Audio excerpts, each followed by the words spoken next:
What if the greatest empire the world has ever known wasn't Rome, wasn't Egypt, wasn't even Atlantis, but a name you were never taught in school? Tartaria. For centuries its borders stretched across half of Asia, drawn clearly on maps by explorers, scholars and kings. Then without war or a fall, its name vanished, erased from maps, deleted from textbooks, buried under mud, fire and silence, as if it had never existed. Imagine an entire civilization wiped from memory, its cities buried beneath our feet, its technologies scattered like forbidden treasures, its people hidden in history's blind spots. Who had the power to erase a civilization on such a huge scale? And what secret was so dangerous it had to be hidden from the future? Tonight, we'll open that locked door in history and step into the forgotten halls of Tartaria. The maps, the myths, the ruins, they are still here whispering. All we have to do is listen. Picture a map unfolding before you. The paper is yellow and curled from age. Yet across its surface stretches a vast land, Great Tartary, spreading from the Caspian Sea to the Pacific Ocean, covering Siberia, Central Asia, and northern China under one great name. On maps made by Dutch cartographers in the 1600s, French atlases of the 1700s, and even German engravings of the 1800s, Tartaria appears not as empty land but as a real kingdom, divided into Chinese Tartary, Russian Tatar and independent Tartary. Rival nations agreed on its existence, even though they disagreed on almost everything else about the world. Yet, as the 19th century ended, Tartaria vanished. One version of a map shows it boldly. The next one leaves it out completely, as if a great empire had been erased with a single stroke of ink. What was Tartaria? Historians now say it was never an empire, just a general name for wandering people. Turkic tribes, Mongols and Tatars moving across the Eurasian plains.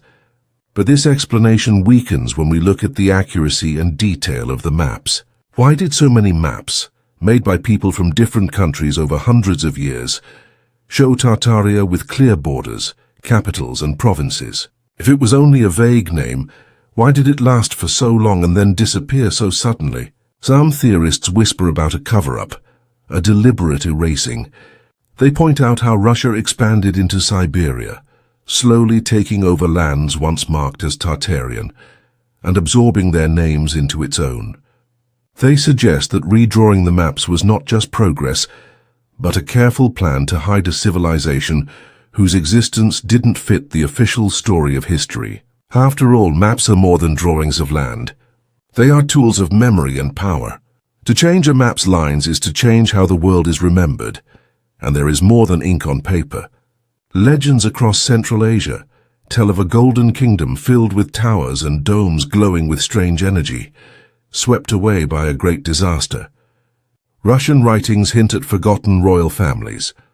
Even Marco Polo, who traveled through the region in the 13th century, described rich cities beyond Europe's borders, ruled by kings whose palaces shone with incredible beauty. Could these broken pieces be traces of an old Tartarian empire that someone tried to erase completely? Imagine standing in a library today, opening a dusty atlas from the year 1750. Your eyes move across the page, reading familiar names: Persia, India, Cath, and then in large letters, Tartaria covers the northern half of Asia. But when you look at a modern school book, that same land is divided into Russia, Kazakhstan, Mongolia, and China. Tartaria is gone as if it never existed. Between those two pages lies a deep silence. It is in that silence where rumors, myths, and possibilities begin to grow. The disappearance of Tartaria brings us to the main question of our story: how some civilizations can be not only destroyed, but also forgotten on purpose. If Tartaria really was a lost civilization, more advanced, more peaceful, and more threatening to new powers, then removing its name from maps could have been the first step in a plan to make it vanish. To erase a name is to erase a people. To bury a history is to bury its warnings, its wonders, and its legacy. But what if mapmakers weren't the only ones who helped make Tartaria disappear? What if nature itself worked to hide it? As we move to the next part, we leave the ink of maps and look into the earth itself, where cities seem to sink, where windows peek from beneath the ground, and where a strange flood of mud may have buried an empire alive. Imagine waking up one morning to find your city half buried in dirt. Yesterday the streets were full of shops and carriages, doors and windows open at street level. Today those same windows look out from under the soil, their arches smothered, their doors leading only into walls of earth. A heavy silence fills the air, broken only by the faint sound of shifting ground. This is the haunting picture at the center of the mud flood idea, a disaster of liquid earth that may have trapped whole cities, not over long centuries, but suddenly, within human memory. The clues are everywhere if you know where to look. In Seattle, the famous underground city shows entire blocks of 19th century buildings preserved beneath the sidewalks. Tour guides point to fancy brick fronts whose first floors are now basements, their windows staring upward at the feet of people walking by. Official history gives a simple answer. After the Great Fire of 1889, engineers raised the streets to improve drainage and prevent floods, sealing the old ground level below. But even with that explanation, questions remain. Why were those buried buildings made so beautifully if they were going to be hidden underground? Why do the old temporary structures look stronger and grander than the new ones? Travel to Moscow, and you'll see churches whose lower arches are buried beneath the ground, their doors half covered in soil.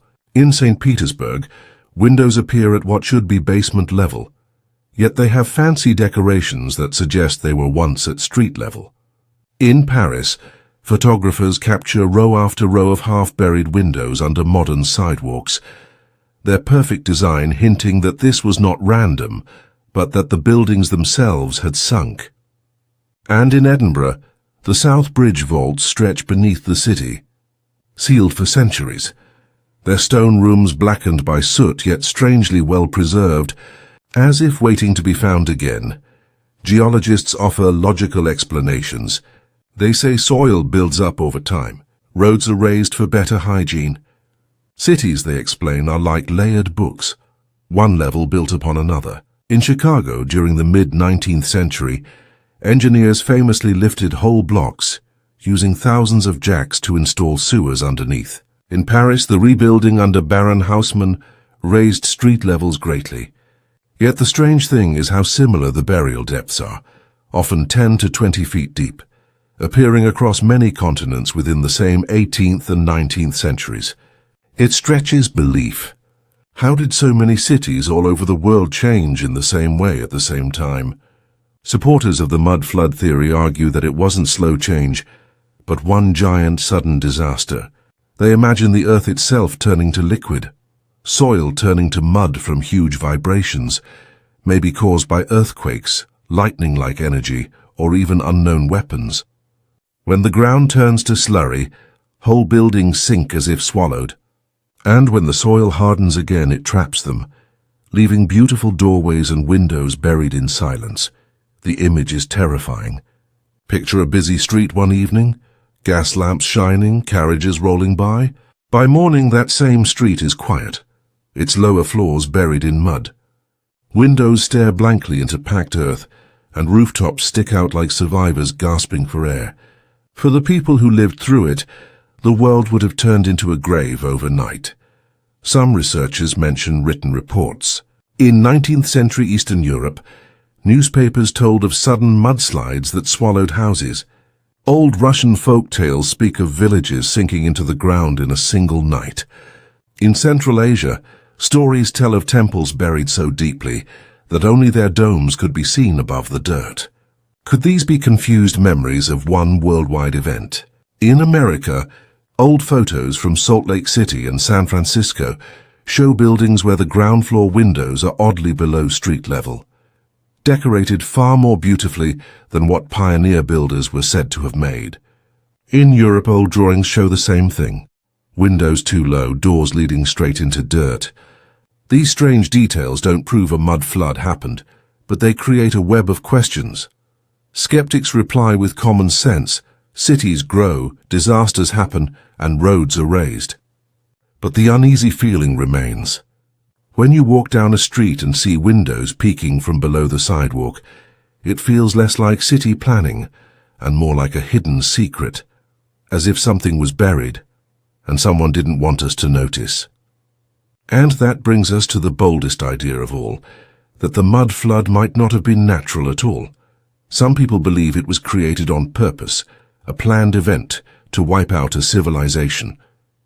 They say powerful energy storms from the sky, maybe controlled by secret technology, melted the ground, or that strange devices, which we no longer understand, caused huge earthquakes that turned stone cities into buried ruins.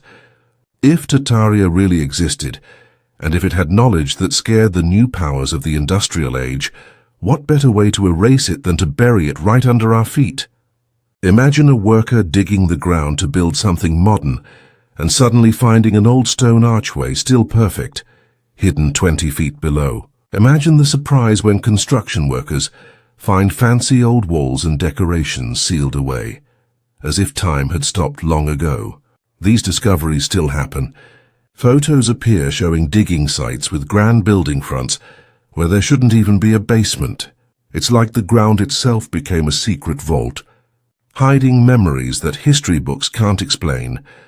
The mud flood theory stays popular because it feels like a real version of a big symbol, history swallowed by the earth and silence. Whether it was a natural disaster or something humans caused, it reminds us that civilizations don't just vanish. They get buried, they get hidden, and sometimes they wait to be found again.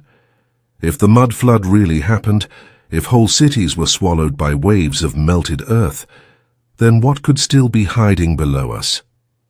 Maybe giant rooms, streets frozen in time, voices trapped behind stone walls. To find out, we have to go deeper, not into theories, but into the real basements and tunnels under our cities, where traces of that buried world still remain.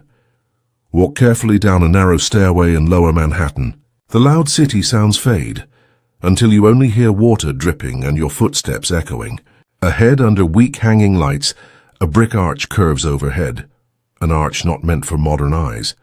Its stones are carefully shaped, its symmetry too perfect for a storage basement. Here, under New York's streets, stands a design that feels borrowed from another time, a reminder that below us, hidden worlds wait in silence. The New York subway system has revealed more than tracks and tunnels. In the early 1900s, workers found arched ceilings and vaults buried far deeper than expected. Some stairways led nowhere, blocked by dirt. Pressed for time, the builders just worked around these strange finds.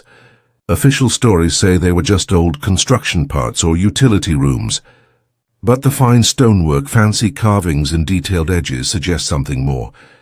Were these really basements, or the ground floors of a forgotten city buried alive? Chicago has a mystery too. After the big fire of 1871, engineers lifted entire city blocks, using thousands of jacks to make space for sewers below. But photos taken during the work show building fronts already sunken deep, windows half buried, and doors closed with bricks. In some places, workers even found whole shop fronts sealed under new streets. Were these simply caused by the city's rebuilding, or proof that Chicago was already partly buried before the fire gave a good excuse? In Edinburgh, you can find the South Bridge vaults, a maze of rooms sealed for hundreds of years beneath the city. When people reopened them in the 1980s, they discovered remains of taverns, workshops, and homes. Fireplaces were blackened, toys and pottery left behind as if everyone left suddenly. Why were whole neighborhoods walled off underground? Historians say it was because of damp air, crime, and disuse, but the size and strong arches suggest another story. Maybe they were part of a bigger, older city that got buried and reused later. Paris also hides secrets underground. Below its streets stretch miles of catacombs and forgotten rooms. Some line up with no modern roads, hinting at older city layers lost through time. In certain areas, photographers show rows of windows now buried under sidewalks, fancy, balanced, and clearly built to face open air. not dirt. Walking those streets, you can feel that the city above is just a mask, covering something much older below. And then there's Seattle. After the 1889 fire, city planners rebuilt on top of the ruins, raising the street level by 20 feet. Today, visitors can walk through the old Seattle Underground, sidewalks that once were at the surface.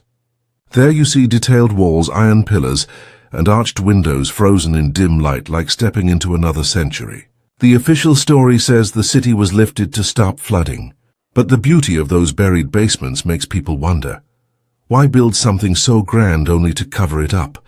All over the world this pattern repeats. Windows below ground, arches sealed with bricks, stairs leading into dirt. Experts say it's just how cities grow. They rise over their own ruins, or streets get raised for sanitation. But the same depth, around 10 to 20 feet, appearing in cities from Europe to America during the same time period, feels more like a disaster than coincidence. Picture yourself going into one of these underground rooms with a lantern. Dust floats in the air. The curved walls echo your breath.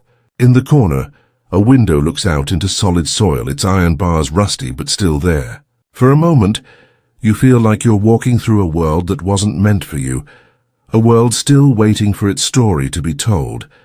Maybe these basements aren't basements at all. Maybe they're the tops of buildings that once stood at ground level, but were suddenly buried and forgotten. If that's true, then every step we take might be on the rooftops of an older city hidden just below us. So when you see windows deep in the ground, do you just think it's clever design? Or do you feel something else? A quiet message from a world we were never meant to remember. Where are you listening from tonight? And what time is it where you are? Share your thoughts. I'd love to know how far these hidden echoes still reach. And if you find these mysteries interesting, consider subscribing so you don't miss our next trip deeper into the forgotten parts of history. Now imagine walking into a grand courthouse built in the 1800s. The wooden doors are 15 feet tall. The stairs are so big you have to take long steps to climb them.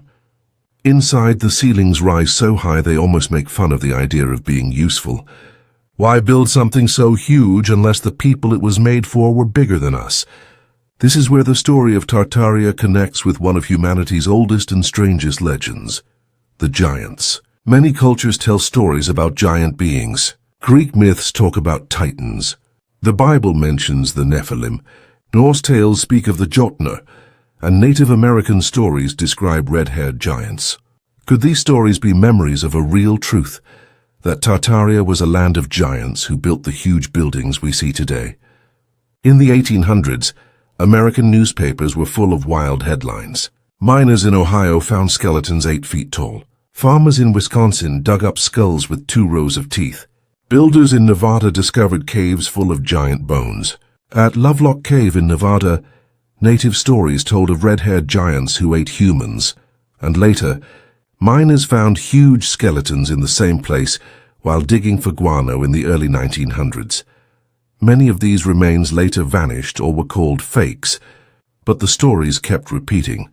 In the Ohio River Valley, ancient mound builders left large earth structures. Old reports from the 1800s said that skeletons over 7 feet tall were found inside, next to copper tools too heavy for normal people to use. In Minnesota, a farmer's plow dug up bones so big they needed a wagon to move them. In New York, settlers found skulls large enough to fit a person's head inside their jaws. Every time the same thing happened. Bones were found, reported with excitement, then quickly taken away and forgotten. Siberia, once the center of Great Tartary, has its own stories. Russian legends tell of the bogatirs, giant warriors who could move mountains and cross rivers in one step. Old writings describe their strength as if it were a real fact, not just a myth. Maybe these tales remember the Tartarian people, whose size matched their massive buildings. Even far from Europe, these myths connect. Norse stories speak of frost giants at war with the gods.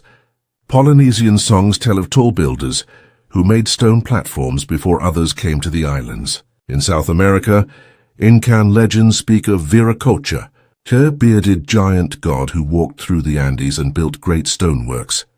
The idea of giants, as builders, rulers or enemies, appears in stories all around the world. This shared theme makes it seem like a common human memory, not just a coincidence. Skeptics say the giant skeletons people found were really animal bones, or that old newspapers made up wild stories to sell more copies. It's true that some of those stories were hoaxes, faked to grab attention, but the fact that so many different cultures, far apart in time and distance, share stories of giants raises a deeper question. Why do people from so many places all remember giants? Maybe these are memories of real encounters with beings who once lived among humans.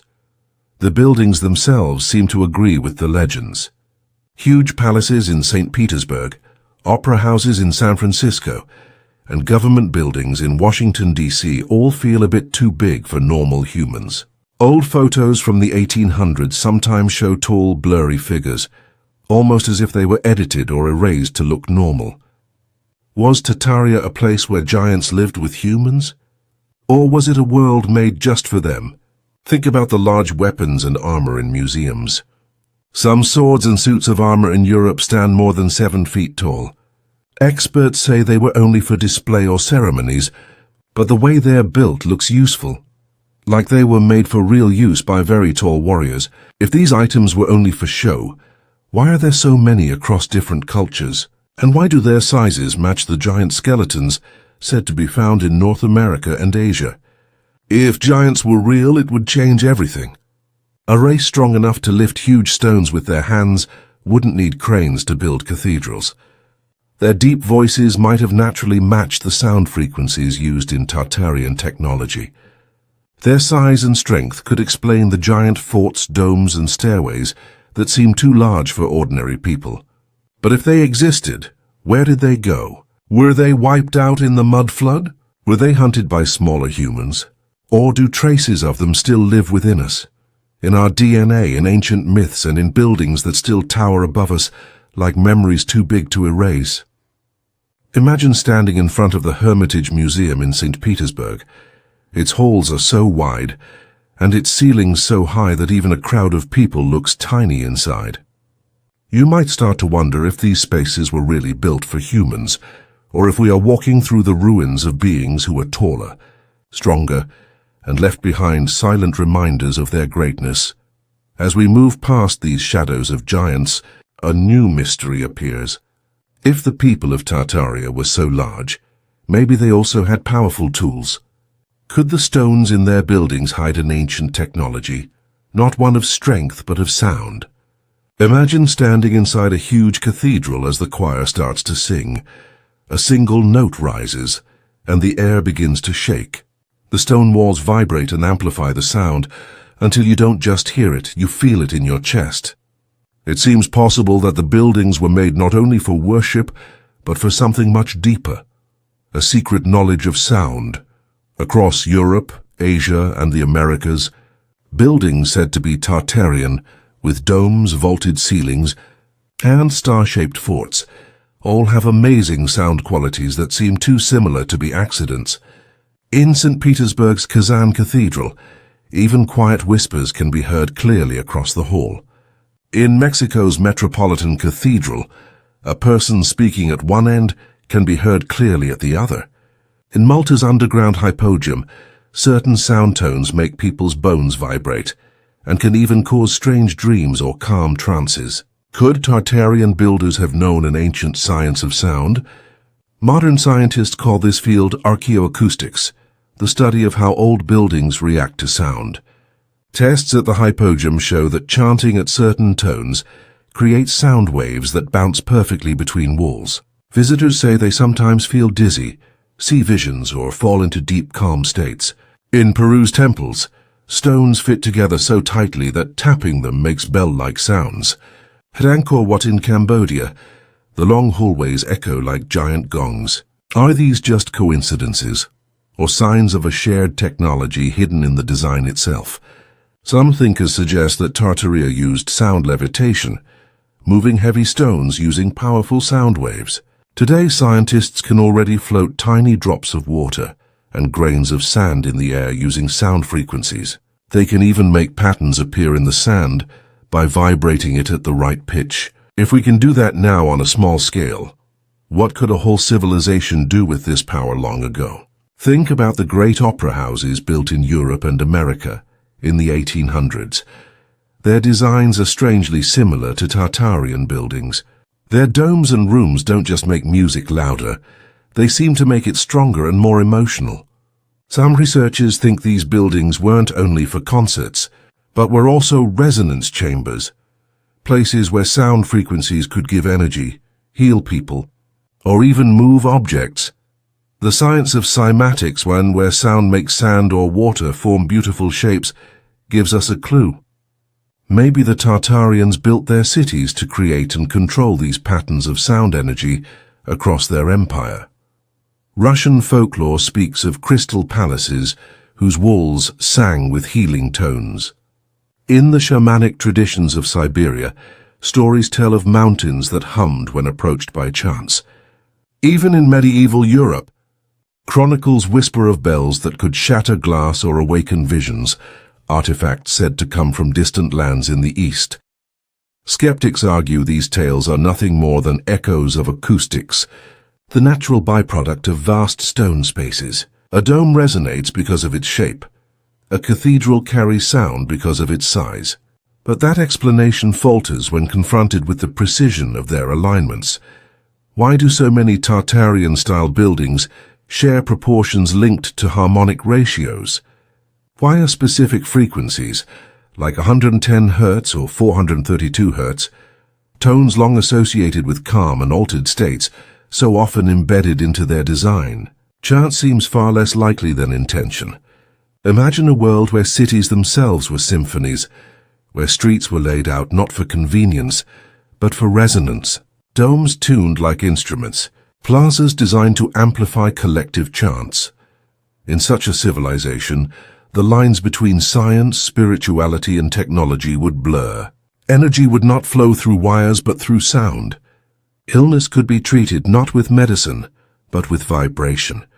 In that light, Tartaria becomes not a lost empire, but a lost harmony, a civilization that built not against nature, but in resonance with it. Traces of this forgotten science still echo today. In Washington's Capitol Rotunda, a whisper at one end of the gallery can be heard perfectly at the other. In St. Paul's Cathedral in London, the whispering gallery produces the same uncanny effect. Visitors describe it not merely as sound, but as presence, as though the walls themselves are listening. Could these modern marvels be faint descendants of a deeper tradition? If Tartaria truly mastered resonance, its erasure becomes even more suspicious. What greater threat could there be to rising industrial powers than a society whose energy could not be commodified? Imagine the terror of oil barons, coal magnates, and inventors of engines, confronted by a civilization that needed none of them, one that drew power from the air itself. Perhaps that's why so many Tartarian structures were buried, destroyed, or repurposed. The silence of the present may not be the absence of resonance, but its suppression. Walk through a cathedral at dusk, when the last note of the organ fades. The silence feels heavy, charged, almost alive. It's as if the frequency has been switched off, leaving only memory behind. Yet fragments endure. A single hum in a hippodrome, a bell tone in a Russian palace, the strange clarity of a whisper in a star fort. They remind us that sound is more than entertainment. It is power. Power that shapes stone, mind, and memory alike. If Tartaria once tuned the world itself to its frequency, then perhaps the skies above hold the next clue. What if the same forces that lifted voices in stone halls also lifted vessels into the air? Vast airships gliding silently above rooftops, their silver hulls reflecting sunlight. No roar of engines, no smoke, only a low hum, as if the sky itself carried them. These are the visions that haunt the lore of Tartaria. Airships not as crude balloons, but as vessels defying gravity, bridging continents in ways our textbooks claim impossible for the 19th century. Old photographs seem to whisper of them, grainy silhouettes hovering over city skylines. too immense and too stable to be dismissed as primitive hot air contraptions. In one image from California, a cigar-shaped craft floats above telephone poles. In another from Germany, a ship-like vessel hangs in the air, silent, solid, almost sentient. Skeptics call them hoaxes. But when viewed together, a pattern emerges, a memory of skies once busier than we're told. The patents of the late 1800s deepen the mystery. Engineers like Charles Delshaw filled notebooks with fantastical airship designs, some powered not by gas, but by coils and rotors drawing unseen energy from the air itself. Nikola Tesla envisioned machines that could draw wireless power directly from the ionosphere, needing no fuel at all. Was Tesla truly alone in his dreams, or was he echoing the last whispers of Tartarian knowledge, suppressed before it could take root? Even architecture hints at this possibility. Many early skyscrapers were topped with mooring masts, designed seemingly out of proportion for simple balloons. Why would architects build docking points unless airships were meant to use them? And not fragile prototypes, but grand vessels, capable of carrying passengers, goods, even entire communities through the air. Descriptions of these ships often mention not just silence but illumination, glowing halos, radiant hulls, a faint hum felt more than heard. Could they have been powered by the same resonance technologies hidden in Tartarian domes and star forts? If crystalline arrays or geometric patterns could focus atmospheric electricity, perhaps they fed these ships, allowing them to float effortlessly across the continents. Then came the Tunguska explosion of 1908. Officially, it was a meteor, an impact so massive it flattened forests across Siberia, yet no crater was ever found.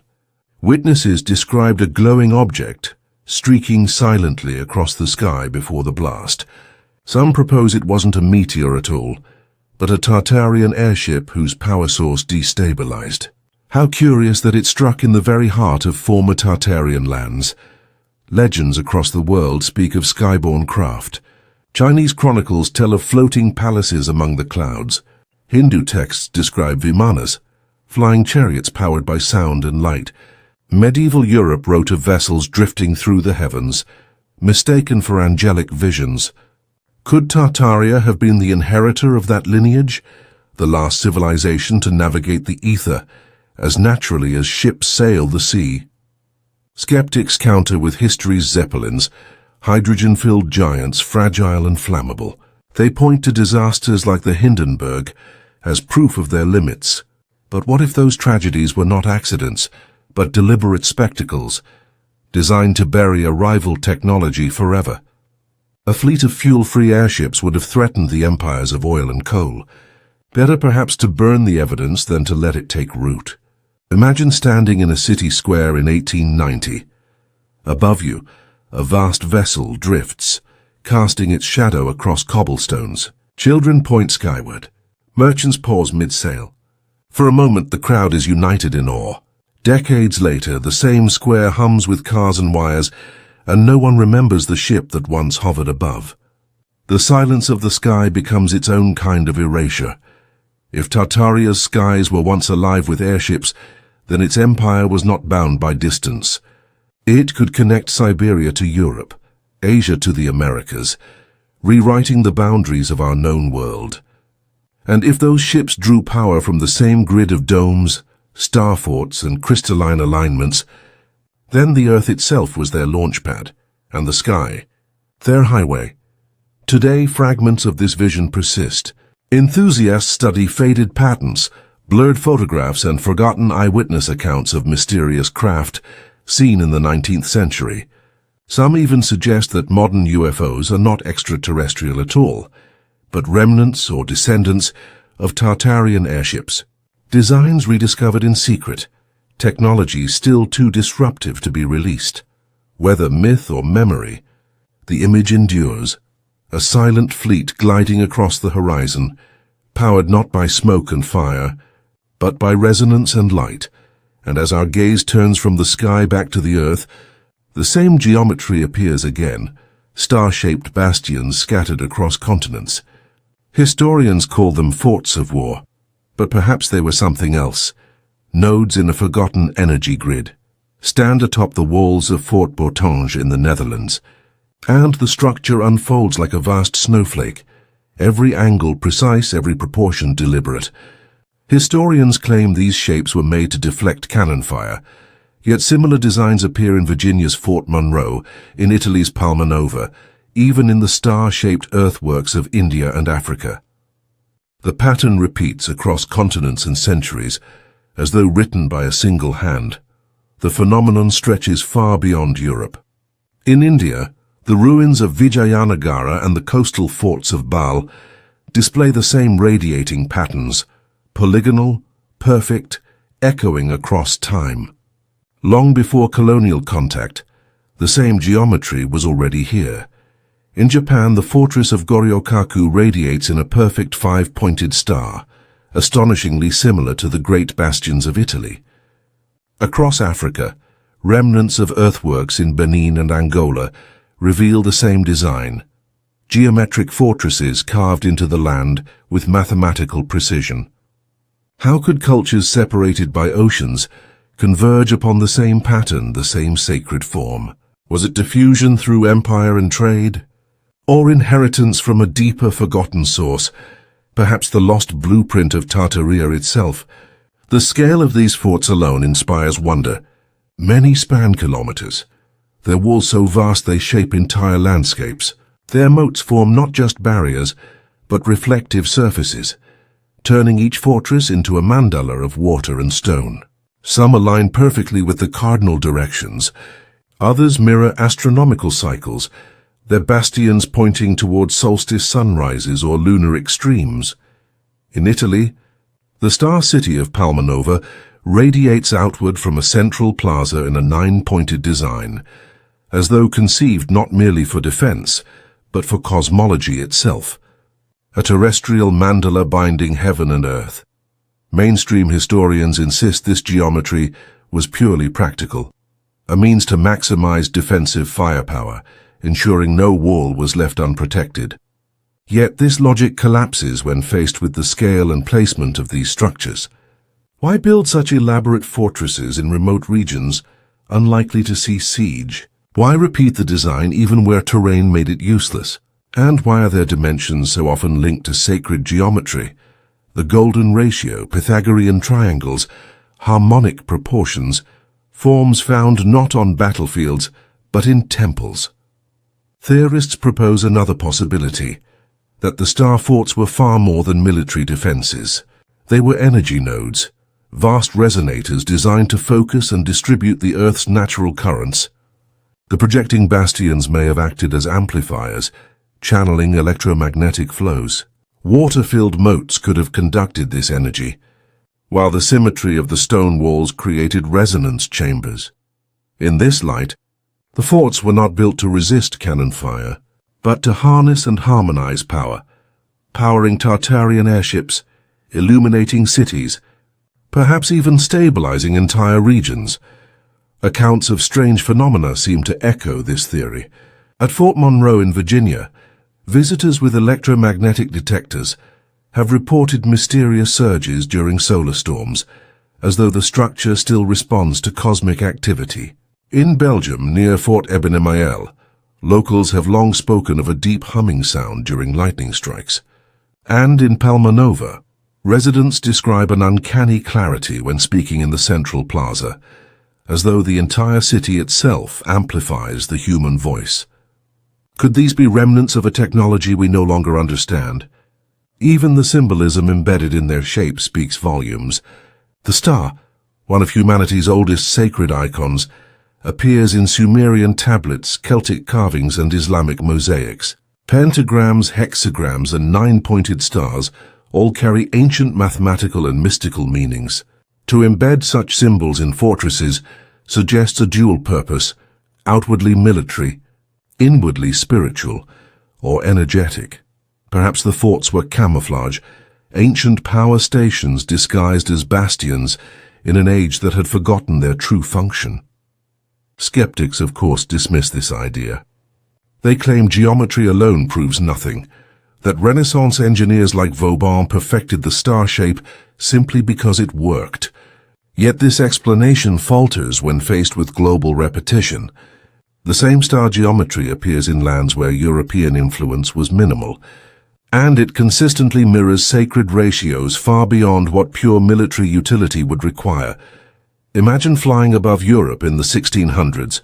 Below, star forts dot the land, glowing in perfect symmetry, their moats shimmering in the moonlight. From the air they form constellations of stone, each connected like points in a greater pattern. If Tartaria truly commanded fleets of airships, perhaps these forts were not meant to repel armies from below, but to guide vessels from above. Navigation beacons, energy hubs, or even landing grids disguised as military architecture. Then there is the mystery of their abandonment. Many star forts were decommissioned shortly after completion, left to crumble before they ever saw battle. Others were dismantled or filled in, turned into gardens or parks. Why pour such immense effort into construction, only to discard them within decades? Was it because their real function, energetic, not military, was lost to time? Or because the new rulers of industry sought to bury evidence of their true purpose? Even in ruin, they exude a haunting presence. Walk the grass-grown bastions of Fort Bourtange at dawn, and the air feels unnaturally still, as though the geometry itself holds the landscape in balance. Stand at the heart of Palma Nova, and the radiating streets seem to draw you outward toward infinity. These are not walls of war. They are maps in stone, guides toward a forgotten harmony between earth, sky, and structure. If Tartaria left its fingerprints anywhere, it may be here in this global constellation of star forts. Historians may call them pragmatic defenses, but their geometry whispers otherwise.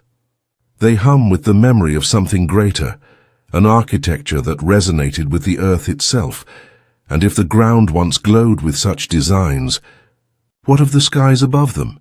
For there were times when whole cities appeared, shining with domes and palaces, only to vanish as quickly as they came. To uncover that story, we must step into the dazzling yet unsettling world of the world's fairs, where the white cities rose in impossible splendor, only to disappear as if they had never existed. Picture Chicago, the summer of 1893.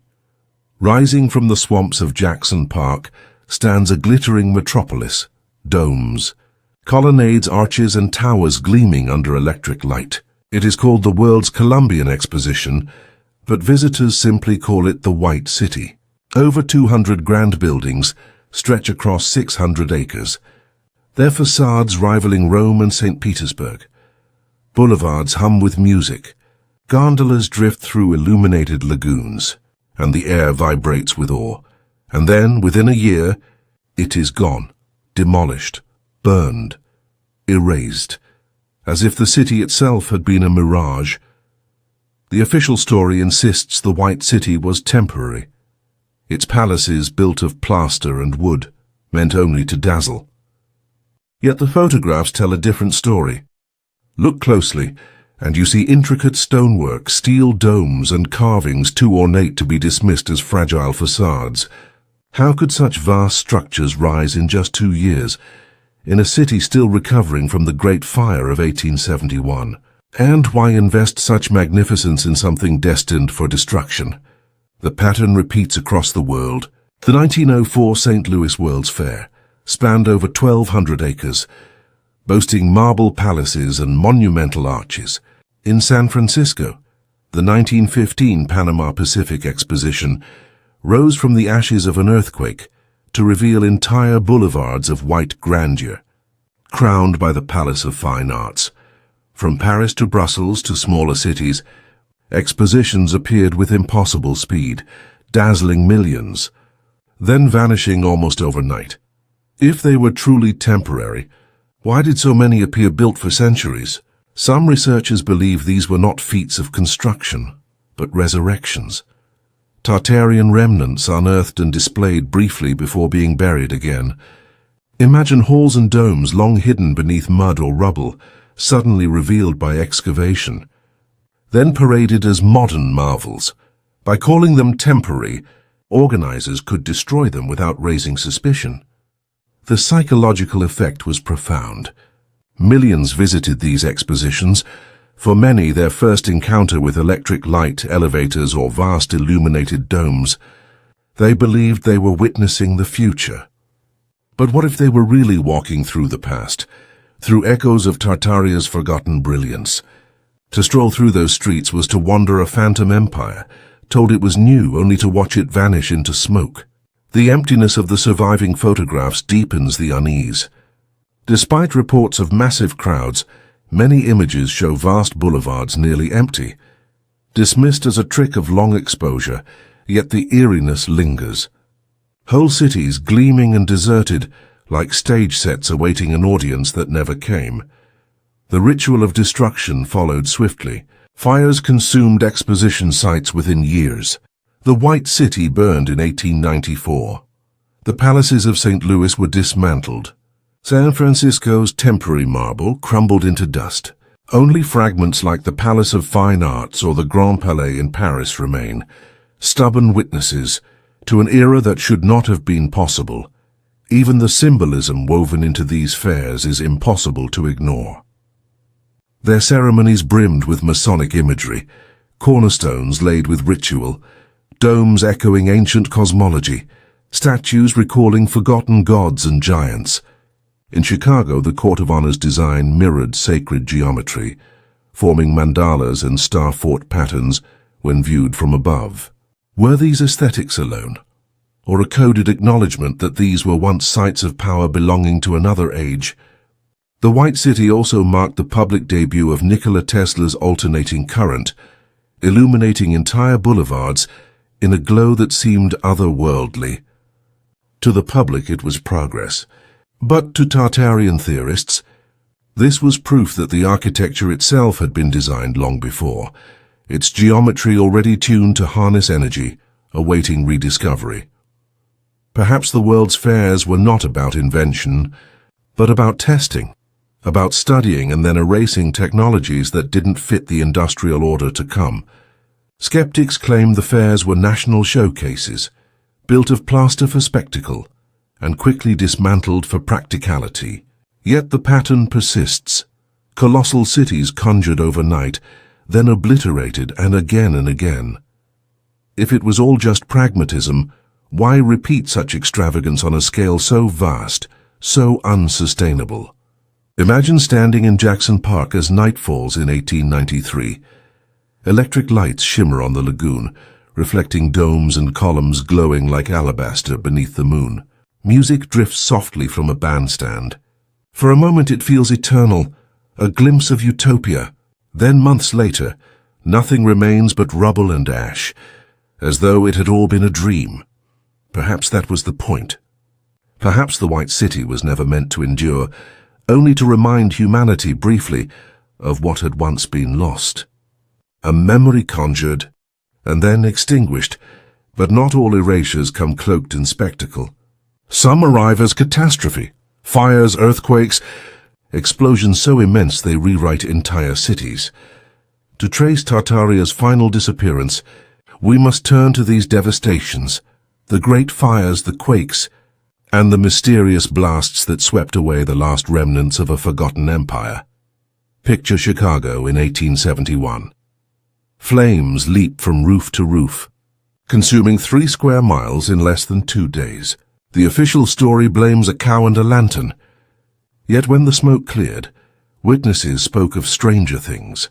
Stone buildings fused as if by glass-making heat, iron warped like clay, bricks reduced to ash. Entire districts of ornate architecture were gone. Curiously, many wooden shacks on the outskirts survived, while great stone structures in the heart of the city crumbled to dust. Oversized suits of armor preserved in European castles hint at warriors of enormous stature. In France, a sword measuring over 7 feet long is often dismissed as ceremonial, yet its balance and craftsmanship suggest it was made for battle, not display. In Egypt, massive sarcophagi carved from single blocks of granite, weighing more than 70 tons, seem almost more practical for beings larger than any known human. Even certain architectural features, doorways rising 15 feet high, staircases with steps uncomfortably tall, appear designed for proportions not quite our own. Were these mere aesthetic choices, or lingering traces of giants who once walked the lands of Tartaria? Modern science adds new layers to the mystery. Genetic research shows that many populations, especially across Asia and Oceania, still carry Denisovan DNA, a lineage linked to remarkable adaptations. Tibetans owe their ability to thrive in thin air to it.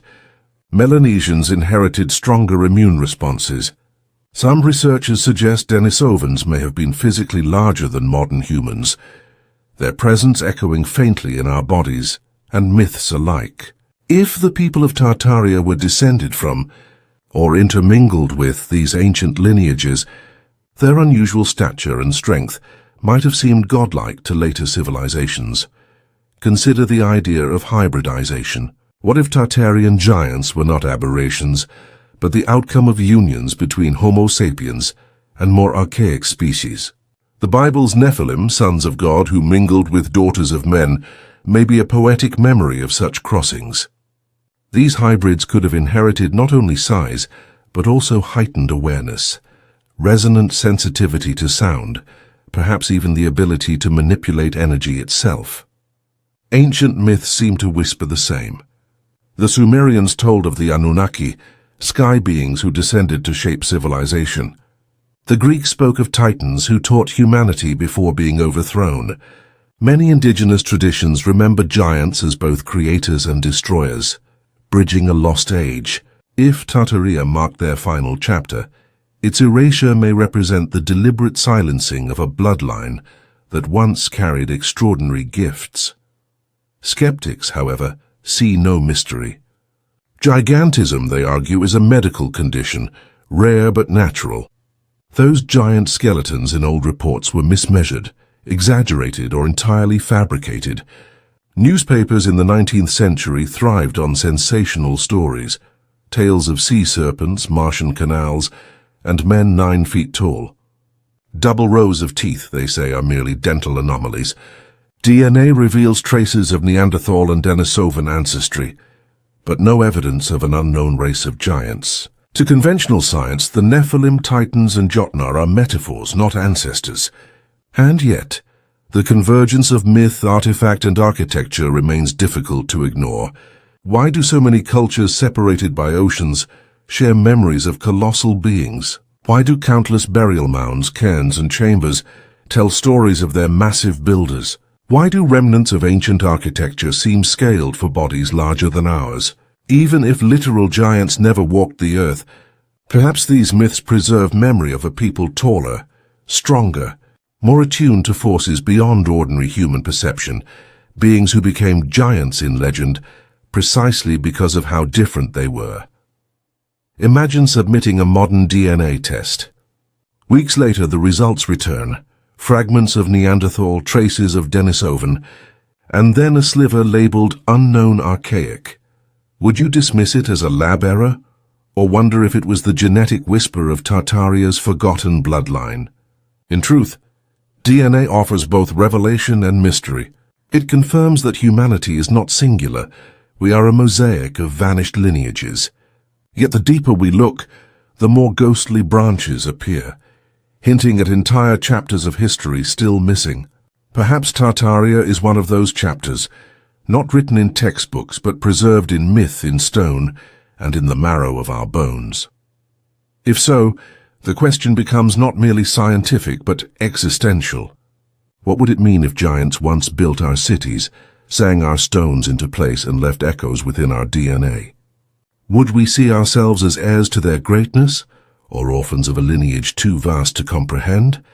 The answers remain elusive, shrouded in silence, and it is that silence we now confront, as we turn from believers to the voices of those who deny it all, the skeptics who insist that Tartaria never existed, and that its supposed giants are nothing more than shadows of imagination. Not everyone views Tartaria as a lost empire.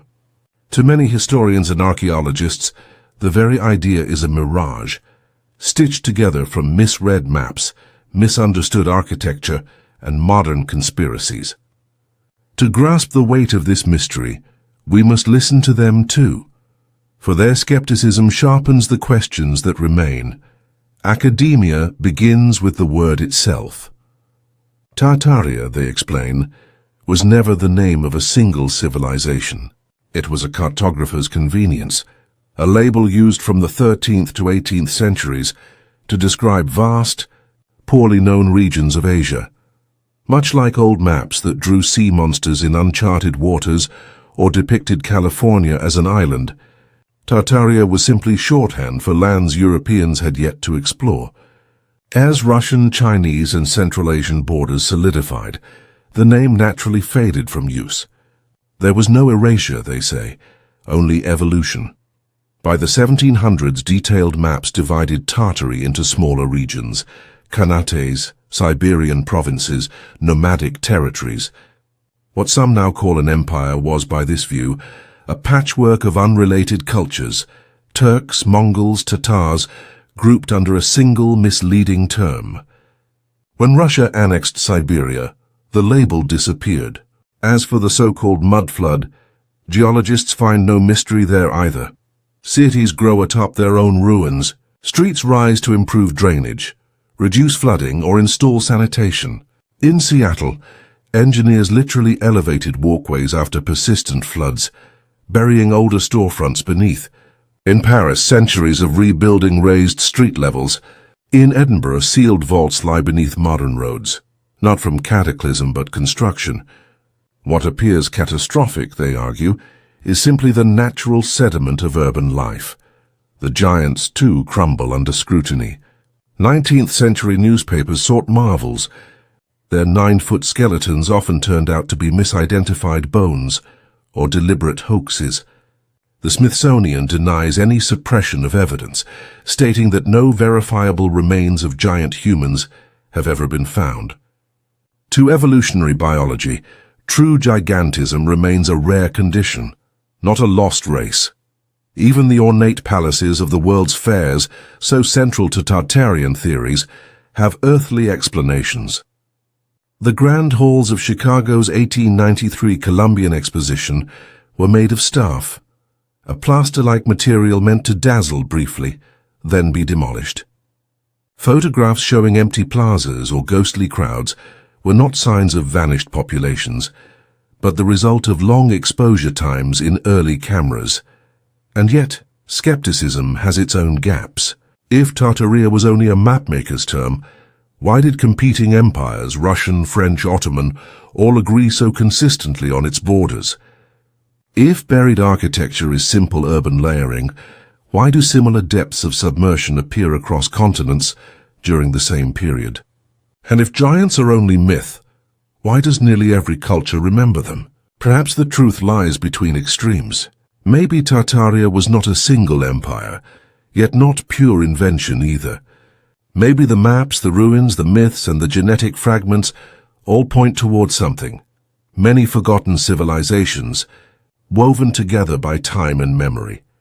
Even when the skeptics dismantle the grand narrative, anomalies persist, architectural echoes, unexplained acoustics, whispers in stone and soil.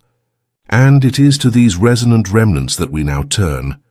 I touched the stone and the air began to hum. A traveler's words at the Bosnian pyramids capture the enduring mystery. Even when dismissed as misinterpretation or myth, the ruins seem to remember. Across the world, structures linked to the so-called Tartarian style, domes, arches, star forts, display peculiar energies. In Bosnia, electromagnetic surges spike during solar storms. Visitors report sensations of warmth, vivid dreams, or sharpened clarity in the tunnels below. In Scotland's vitrified forts, where stone walls appear melted by unearthly heat, some hear faint tones in the wind, as though the rock itself still resonates. Are these coincidences of geology and imagination, or imprints of a forgotten science of sound? The idea is not without precedent. In Malta's hypogeum, low-frequency tones are known to alter brainwaves. In Peru's Ollantaytambo, the stones fit so precisely that tapping them produces bell-like notes.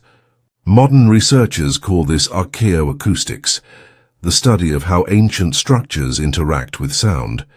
What if Tartarian architecture belonged to the same lineage, built not only for durability, but for harmony? Legends across Siberia speak of singing earth, portals opened by vibration. Russian folktales describe crystal palaces that healed with sound.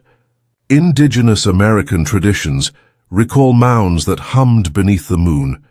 Could these be fragments of a single ancient understanding, a civilization that built with resonance itself? Skeptics attribute such sensations to acoustics, suggestion, or psychology. Yet the accounts share remarkable consistency: warmth without heat, sound without source, visions that arrive in dreams. Perhaps resonance itself is a kind of memory, an imprint left in matter. If Tartaria once harnessed it, then its legacy endures not in ruins alone, but in the vibrations those ruins still emit. Imagine standing inside a silent cathedral. You hum a single note and the space responds. The air trembles, the stone sings back. For a moment it feels alive, as though joined by unseen builders from another time. Perhaps that is Tartaria's true survival, not in monuments or maps, but in frequencies woven into stone, waiting for those who listen. We have traced maps, myths, mudfloods, giants, and echoes, yet no final answer has emerged. What remains is a question lingering in the silence. Was Tartaria truly a lost civilization erased from history? Dawn breaks over the steppes of Siberia. Mist curls through endless grass. Once maps labeled this land Great Tartary, the name stretching boldly across half a continent. Now there is only quiet wind. To stand here is to touch the edge of memory, where history dissolves into myth. We began with maps and ruins, with stories of giants and resonant stone. Each fragment offered a glimpse, yet none completed the picture. Was Tartaria real, an advanced civilization buried by cataclysm and erased by decree, or simply a mirror reflecting our longing for lost golden ages? The evidence remains divided. Maps fade, but the name endures. Buildings rise from buried layers, but geology offers other explanations. Skeletons vanish, yet DNA preserves ghost lineages. Cathedrals sing with impossible acoustics, yet mathematics explains the echoes. Every answer branches into more questions. Perhaps that is Tartaria's true legacy, not a vanished empire, but a reminder that history is never final. Time folds. Civilizations rise and fall, leaving descendants to wonder whether progress is ascent or return. As Graham Hancock warns, we may be a species with amnesia, and Tartaria is the name we give to what we've forgotten. Still, silence is not emptiness. Walk through an abandoned star fort at dusk, and you'll feel the air hum faintly. Step into an old cathedral, and the vaulted space still answers your voice. Study ancient maps, and Tartaria still stares back defiantly across continents. These are not relics, they are reminders. And so we end where we began, with a name that once filled the world, now whispered only in curiosity. Was Tartaria real? Was it erased? The answer lies not in certainty, but in the asking. For as long as we keep questioning, the silence breaks, and the forgotten empire lives again, if only in imagination. Before you drift into sleep, carry that question with you. And tomorrow, if you pass a doorway too tall or a window set oddly low, perhaps you'll pause and wonder, what if Tartaria is still here, hidden in plain sight? If mysteries like these intrigue you, subscribe, and join me as we keep exploring the shadows of history. Where are you listening from tonight, and what time is it there? I'd love to know how far these echoes travel. Good night.